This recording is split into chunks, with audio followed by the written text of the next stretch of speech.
Welcome to the Lift Oneself podcast, where we break mental health stigmas through conversations. I'm your host, Nat, and we dive into topics about trauma and how it impacts the nervous system. Yet we don't just leave you there. We share insights and tools of self-care, meditation, and growth that help you be curious about your own biology. Your presence matters. Please like and subscribe to our podcast. Help our community grow. Let's get into this. Oh, and please remember to be kind to yourself.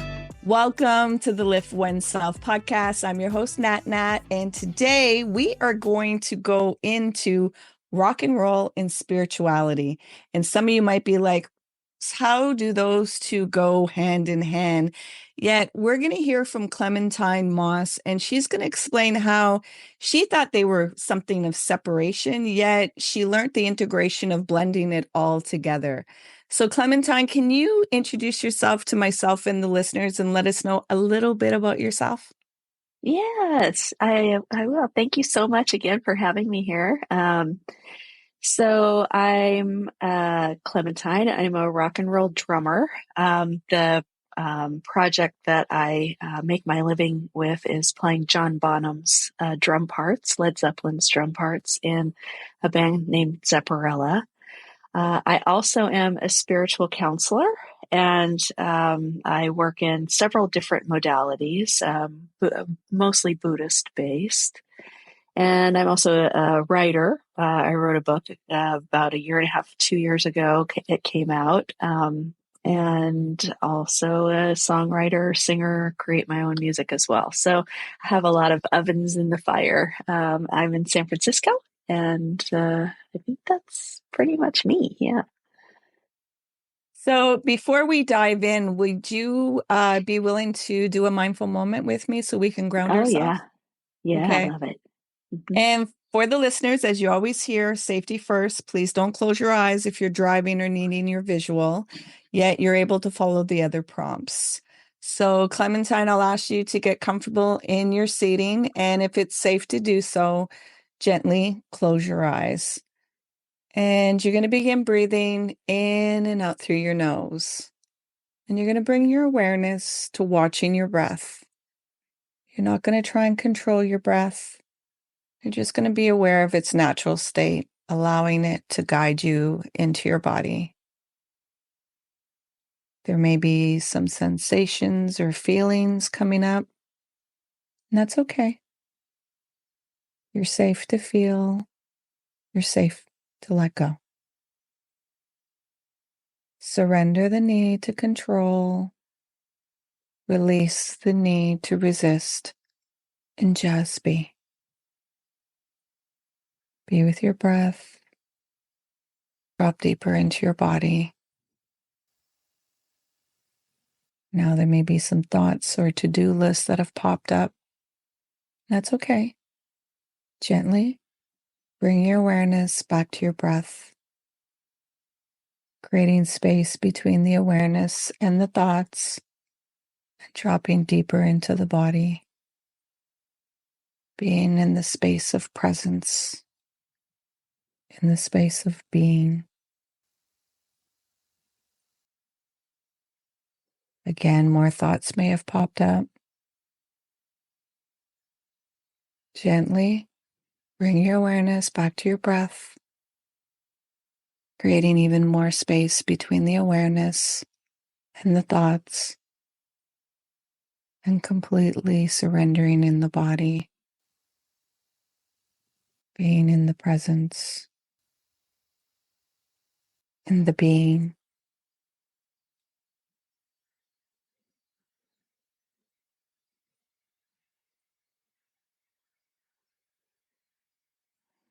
Now coming back into the senses, into this present moment, fully in the body, at your own time and at your own pace.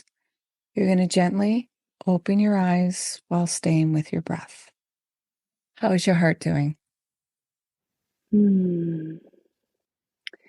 My heart is always good. It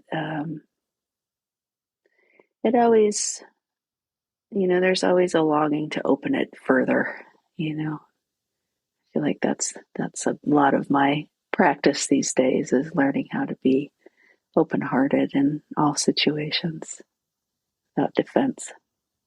Mm-hmm. I call that warrior work.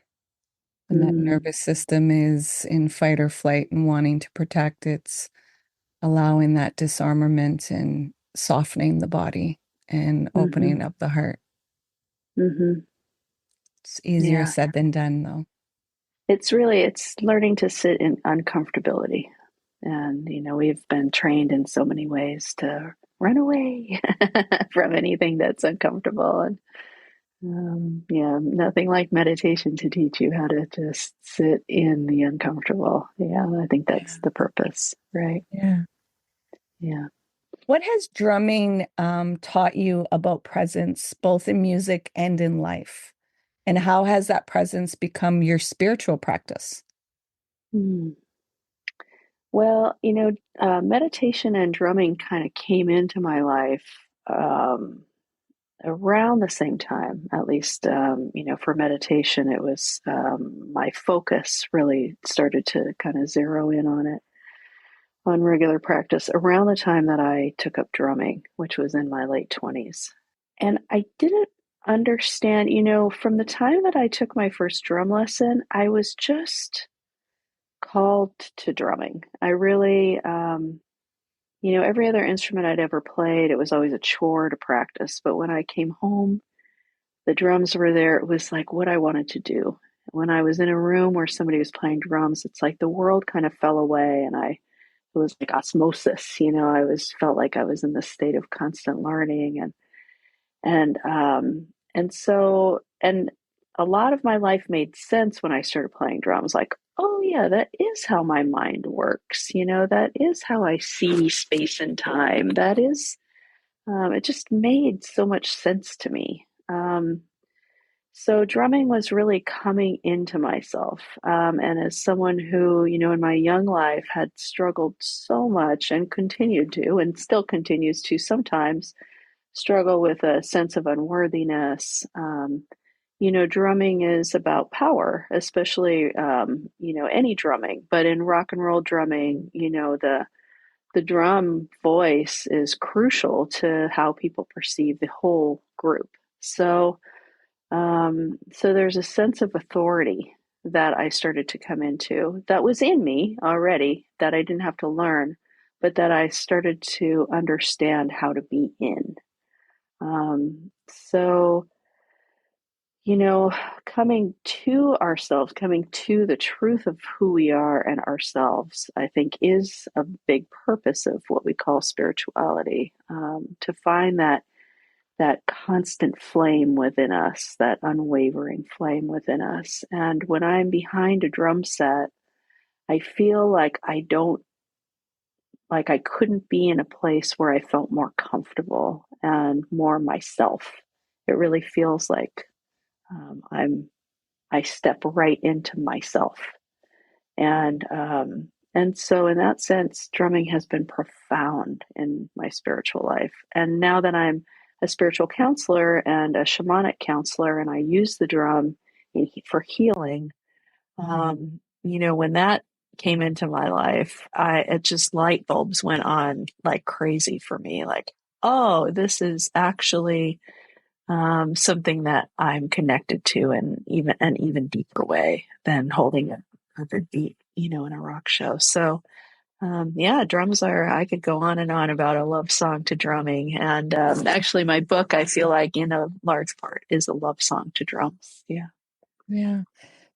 So a lot of people may not realize this yet.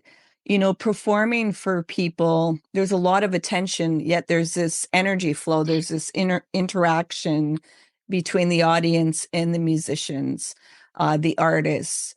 And I don't know if you would say that there's like a oneness in that energy field and just being in that collective. Yet what a lot of people don't realize is when you come off the stage, that was like a really big high. Coming off into the everyday mundane, that can feel a little bit splintered for some people. I don't know if you've ever experienced that of being on the highs and being on the lows. And if you had, how did you, collect all those splintered parts to make sure that you were whole in all of the different dynamics of walks of life? Yeah, that's a great question. I have watched that happen to many people, and have, experienced that in people I've played with. And I think that a lot of that is due to the performative self that people put on, right? So we all wear a mask of some kind. And for a lot of performers, there's a mask that they come on in stage. And it is a lot of that protection. When you're performing, you really are, like I said, just as close as you can to your truth. And that can be extremely frightening to do in front of a lot of people. And so I think performers have a way of putting a mask on. And that mask is a mask of invincibility. And then when they get off stage, they're invincible. They're not invincible anymore. And, then in order to keep, like, they grab towards that feeling that they had on stage of invincibility through substances or through situations in their life that maybe aren't as good for them. And I've never really felt that too much. I think part of it is because I'm a drummer, and so I'm kind of naturally protected by a bunch of metal and wood in front of me and the audience. There's something funny that's happened to me recently, which is, I had an experience where, in the middle of the set, I have to take a drum solo, right? Which is highly humiliating for me because it just spotlights for me all of the ways that I'm not a good drummer. And, but I have to do it, and I have to just throw myself into it every night. And, I have to stand up and take a bow, even if I feel like what I did was humiliating, right? I have to pretend like it was okay. And I had an experience recently where I stood up, after the solo, and the crowd was so effusive. And as they were, clapping, I realized that I didn't feel it. Like I couldn't feel that energy of appreciation coming at me. And I had this little question to myself, is it because I don't feel worthy of it? Because I think that's how I used to feel. Like I'm not worthy of it. And so like they're clapping, but they don't know. Like if they really knew the real me, then they wouldn't be clapping, right? If they really knew how bad I was, they wouldn't be clapping. But when I really examined it this time, I realized it wasn't that. It was that the me that would absorb appreciation, she just wasn't there. And what was there instead was a feeling that it was one appreciation, that we were in one appreciation, that I had been just a tool used to create a moment of appreciation. And so it wasn't about Clem. It was about the appreciation that we were together in that room celebrating something happening, right? And that was really a profound shift in my thinking, and also a realization, wow, I really have let go of a lot of that ego-ness, and it'll never be gone. Of course, we always carry our ego with us. And I thought I was doing a little thought experiment afterwards, and I said, what if nobody clapped afterwards when I felt that, and I kind of went down that road and realized, yeah, of course I have, ego, but it was something different this time. And I think it was just, that oneness that you're talking about, that back and forth. The drum sound goes, like I hit the drum and it goes out. That sound goes into the audience. It goes through everybody's molecules and it combines everybody, and their appreciation comes back into the next hit. And it's like this circular thing. So I'm a big fan of rock shows, of music shows, of people being in one room, forgetting all of the pettiness, and just being in that one moment together. Yeah.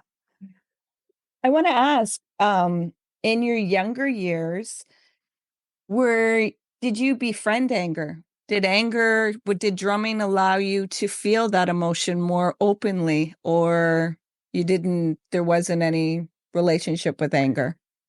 Yeah, in my younger years, especially in the band that I toured with really extensively, the band was really heavy rock. And I think that that band was two other women, and we toured. One year we did like over 300 shows that year. So it was like every night in a What? different city, just the three of us living in a car, right? Or Wow. living in a van. And I think that in that band, it was helpful to be fueled by anger, Hmm. fueled by frustration, by the frustration of the day, by the frustration of being in this, like, very masculine world, and maybe feeling like it was just this constant proving that we deserve to be there. That anger could come into it, and it suited the music. And so I feel like, that was helpful for that period. And then at a certain point, it shifted for me, and I realized I just had more stamina if I played from joy. And I had more stamina when I connected to that kind of infinite battery of peacefulness within me. Then I felt like I could play forever. And anger is a depletion, and joy is uh, it keeps going. So that was a big lesson at a certain point early in my career. Yeah, because a lot of people may not realize how much energy it takes for drumming and how Mhm. much drumming holds the foundation of the musical group and the instrument and keeping people in a certain tempo and like, the bass and other instruments do and the vocalist also, yet that drumming is like the heartbeat and just really keeping the tempo and the pace of the audience. So physically it's an endurance, but also listening to the collective, in a spiritual way of what is the beat that needs to be carried here so that we can kind of be in a trance of just being one right now, not in our worries and our to-do lists, that it's a real meditative state. Does that resonate with you? Yeah, it's funny because there's a saying in music, which is that you can have a mediocre band, and if you have a great drummer, it elevates the band. If you have a great band but a mediocre drummer, the band will always be mediocre, right? Because we have a subtle understanding of rhythm. Every single person does, because we basically are a drum, right? Our heart is a drum. So we have a real intuitive sense of when something feels right.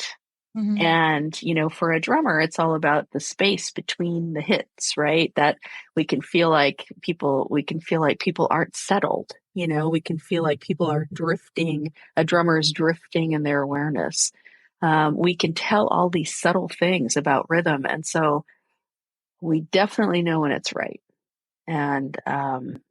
And that takes a kind of focus and not focus, just like in meditation, where we're focusing very small in a certain way, and yet we're also in that wider awareness. And, we can focus on the breath very closely, and then we can focus on the bigger breathing that's happening. So it's kind of the same thing. Yeah.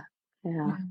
So I want to ask you now, you said that, you're a spiritual leader and you counsel people with the divine and human love.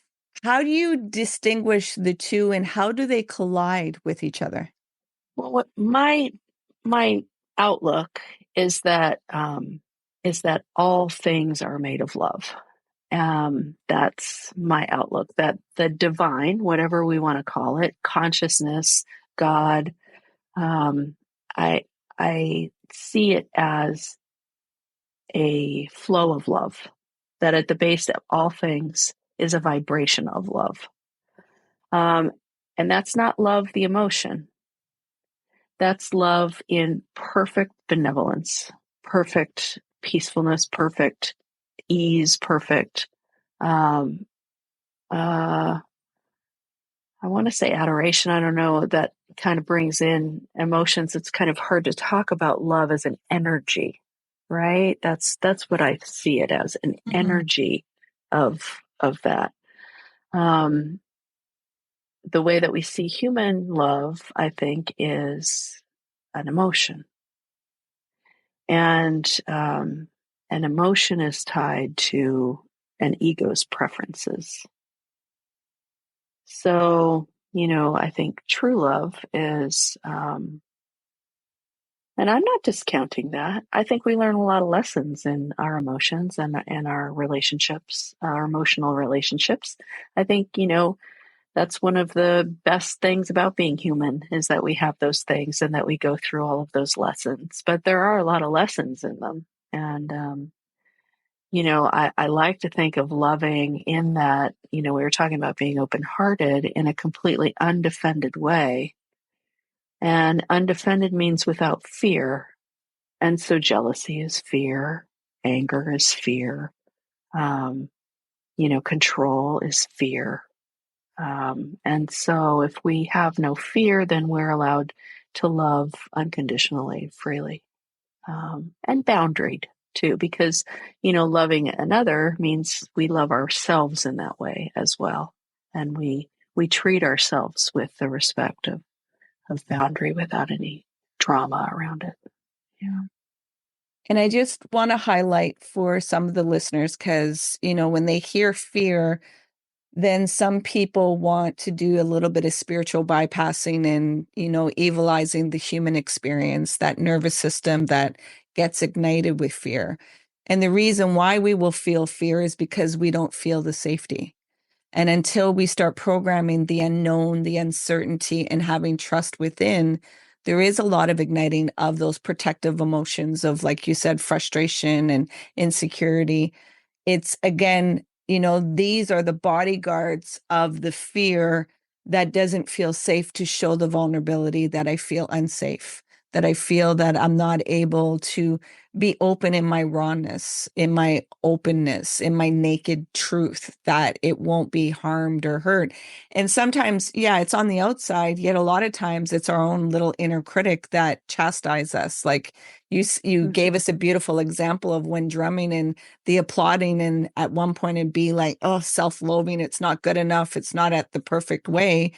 Where releasing that, it's like, oh, I'm safe to be right here in this moment, not with the doing or the perfectionist. So there's that safety that allows the fear to be diminished.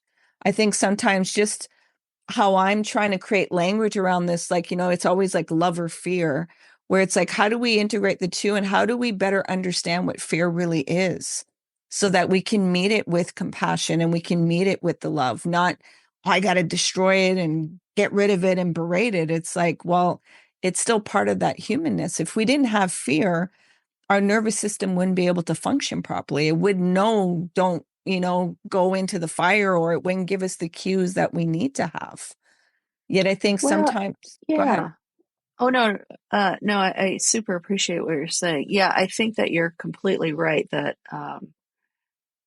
and that I think that the fear, like finding fear within ourselves, is really related to that journey within ourselves to realize we are love, we are safe, we are, that to have the compassion and the self love to realize that there is nothing here that can harm me. There's nothing that can harm that infinite flame, the infinite light within us. So really, it's not even so much about battling fear. It's about saying, oh, fear is here. Let me fall deeper into that knowing of myself as that infinite flame, as that infinite light, and realize that in that light, fear burns up. There's nothing here that can harm me, right? Mm-hmm. So I think that you're completely right in that, that it really is about leaning into the truth of us. I love to just stop and think, what if I am exactly perfect right now? What if I don't need to be better? What if I don't need to be healed? What if everything that I that I'm looking for is right here, right now. And it's almost as if a trap door falls out from underneath me and I feel like I'm floating in air. Like it feels so discombobulating to think like, oh my gosh, what if I don't need to do anything except to be here in this light? And for a while, I was really kind of freaked out by it. I asked a spiritual counselor. I said, I feel like I've lost all my ambition, right? And for us, especially for me as an American, and I'm sure there's a level of this in Canada too. It's like the idea that like ambition is what it's like what our forward movement, right? And it's always about ambition, about being better, about like getting somewhere else. And one day I realized I just didn't have that anymore. And I realized how much I had been propelled through my life towards these random things that, often were nebulous, this feeling that I keep having to go forward. And when that was gone, I felt like it was a very strange feeling. And this counselor said to me, it's not that you've removed ambition, it's that you've removed the goalposts. And that now what you're doing is you're following your enthusiasm. You're following where your heart wants to go, where your enthusiasm is telling you to go. And you no longer have this random set of criteria that you're moving towards. You're moving in every moment with the intention of your heart. And I think that's a great way to look at it, and to let go of the fear of not being good enough, not being enough. Well, of course I'm enough. My heart is telling me this is what excites me. This is what lights me up. This is what makes me want to move into the world. Even if it's doing my taxes, even if it's something mundane, I can go with enthusiasm because, oh my God, it's going to feel so good to get that done. And I have the ability to pay my taxes and how grateful I am and, all those things that go along with it. So I'm not saying we have to drop, our jobs and all of the things that we're required to do to, keep existing in this world. I'm just saying that there's a way to move without battle, with enthusiasm rather than ambition, I guess. And that's all dependent on us letting go of the fear of not being worthy. Realize I'm worthy. I'm here. My heart has these longings for a way to live, and it's okay to do that. So to go into that tenderness, how was it holding the parts of you that were hard to hold at one point? How did you create and cultivate that space for yourself? And I have a twofold question. Did you find that it was easier to hold space for others with that before you came to yourself and held space for yourself with those hard places? Or you recognize I have to hold it for myself first before I can give it to others? Yeah. Well, I'll say that, a big shift in me came when I was doing a practice, a Tibetan meditation where, I'm guided to sit under the tree with, a wise mentor, right? And my image was of the Buddha. And I went and I was sitting under the tree and I was required to give the Buddha something I was carrying, something heavy that I no longer wanted to carry. And then I would lay it at their feet, and then I would feel this unconditional love coming back from the Buddha. And like I started to do the meditation, and then I woke up and the meditation was over. And I was like, oh, it's been a while since I fell asleep during meditation. Okay. I kind of blacked out and woke up when it was done. Right. And so I said, okay, next day I'm just going to sit down and do this meditation again. Same thing. Just like my brain just would not go there. And I thought, can I not feel unconditional love coming towards me? And so I sat and did an exploration, like, can I feel myself unconditionally loved? And no, I could not. There was always this piece in me that felt there was something I needed to be different in order to be loved. And I even brought in my mother, who's an amazing mom and I know loves me unconditionally. And even when I brought her into the picture, I felt like I needed to be somebody else in order for her to love me that way. And when I realized that I couldn't feel that I was worthy of divine love, um, unconditional love, that shifted everything. Then I started to really move into those places that felt, why do I feel like I'm bad? Why do I feel like I'm not worthy? And when that stuff happened, when I started to do those explorations, and it was very painful. I mean, I remember sitting, in shame. I remember shame was this big thing I kept dealing with. It's just layers and bedrocks of shame within me. I couldn't figure out where it came from, but it just was this energy within me. And I remember sitting for an hour in meditation, and my body was convulsing with the agony of sitting in this heavy feeling. But after I went through all of that, and I became so much lighter, and I let go of that, and I started to feel myself worthy. Then what opened up for me was a deep compassion for myself. Like, oh my gosh, for all these years I've been carrying these things around with me and functioning okay, but good grief, and then I remember driving down the road and seeing people on the sidewalk and thinking, oh my God, if I've been dealing with this stuff, imagine how much all of these people are dealing with as they're on the street. And I just I went through this period where I was just so emotional about the compassion I was feeling for the struggles that other people have.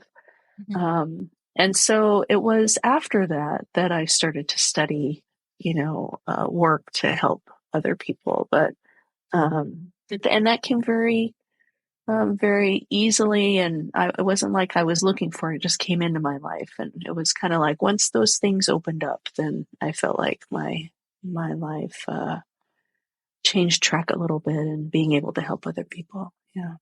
If your past self could talk to you right now, what would she say? Oh my gosh, she would be so relieved that I've let go of that negative stuff for the most part. I mean, of course, it still rises up. We have patterns, right? Yeah. But yeah, boy, she really suffered. Sometimes I look at my 20-year-old self, and I just, people say, oh, to be 20 again or whatever. I'm like, oh my God. All I see then is just that gripping, just struggle, with myself, just not understanding why I hated myself so much, really, in so many ways, how difficult that was. And I have to look at her, and I'm like, God, you did a lot for having all of that package, and I also think, gosh, I had such a loving family, and even with that, I had all of these things. So I sometimes I think we're kind of born into this life to let go of some of these things. Yeah.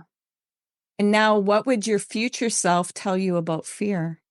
Well, I'm going to use the words of a spiritual teacher that I really like a lot, who says that, fear is just denial of the divine, right? It's denial of that vibration of love on which everything is based. It's a belief that we're not divine. Like if God is everything, then we are God. All things are God. Everything is of that thing.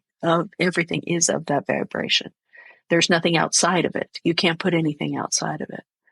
And fear, it comes up in those moments where, for some reason, I think Clem is the one person who's outside of this.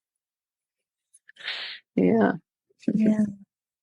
Yeah, that othering that can happen, putting yourself outside and not seeing that you're part of the collective, that can be a lot of work, having that journey, coming back into yourself, into divine, into the love. And, because it's like you said, we're patterns and humans just create patterns. It's so easy to bounce back up out of it. Yet, the reason why we create practices is always the reminder of this isn't that come back home. You're welcome to come back home. It's always there for you. It's not like you got kicked out. It's that you left home and just come back home. Yeah. Yeah. There's And over time, I think what happens is, we start to things at the beginning of our spiritual lives. I think we're constantly trying to get in there, right? Trying to get there.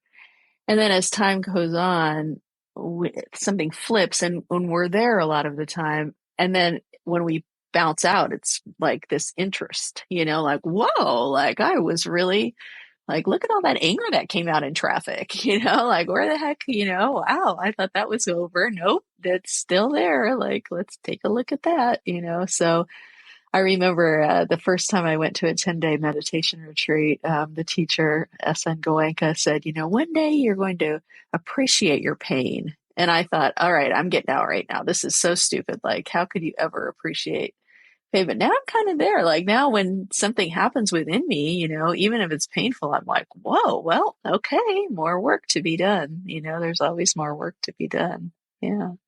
So I'm mindful of time. Can you let the listeners know where they can find you, your book, and also whatever offerings you have? Yeah, sure. Let's see. I'm at clamthegreat.com. That is my website. And my book is there and on Amazon. It's From Bonham to Buddha and Back is the name of it. I read it as well, so it's an Audible book as well. And I have new music that's been coming out. I have a new record that's going to be out on May 30th that I'm really excited about. And I just put out some new music as well. Zepperella is always traveling all over the place. So, but everything is at clamthegreat.com. Thank you. So I'd like you to tap into your heart and listen to what your heart's saying, and to send out an intention to the listener that is listening right now.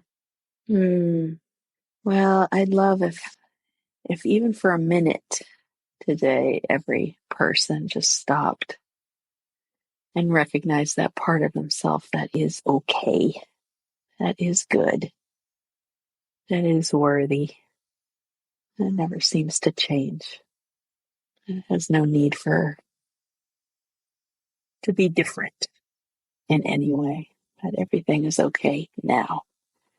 It's almost like a little, one of those little lamplighters who used to walk through a town saying, all is well, all is well. Like, where's the little lamplighter within you that says, all is well? Thank you so much, Clem. This has been, I felt like balm on the heart, very soothing conversation, very open. And I appreciate your vulnerability of, sometimes people hear spirituality or hear about rock and roll or hear about these different identities, and they think that there's perfection, where you allowed us all to see what the journey looks like, the messiness, the polished parts, really understand what surrender and acceptance is and what the journey looks like, that it's just a continuation all the time. So thank you so much for the light that you're bringing in the world and the vibration in music that you're uplifting people. So thank you so much for all that you bring forth. Thank you so much. And thank you for the really wonderful conversation and your really insightful questions. I so appreciate it. Please remember to be kind to yourself. Hey, you made it all the way here. I appreciate you and your time. If you found value in this conversation, please share it out. If there was somebody that popped into your mind, take action and share it out with them. It possibly may not be them that will benefit. It's that they know somebody that will benefit from listening to this conversation. So please take action and share out the podcast. You can find us on social media, on Facebook, Instagram, and TikTok under Lift Oneself. And if you want to inquire about the work that I do and the services that I provide to people, come over on my website, come into a discovery call, liftoneself.com. Until next time, please remember to be kind and gentle with yourself. You matter.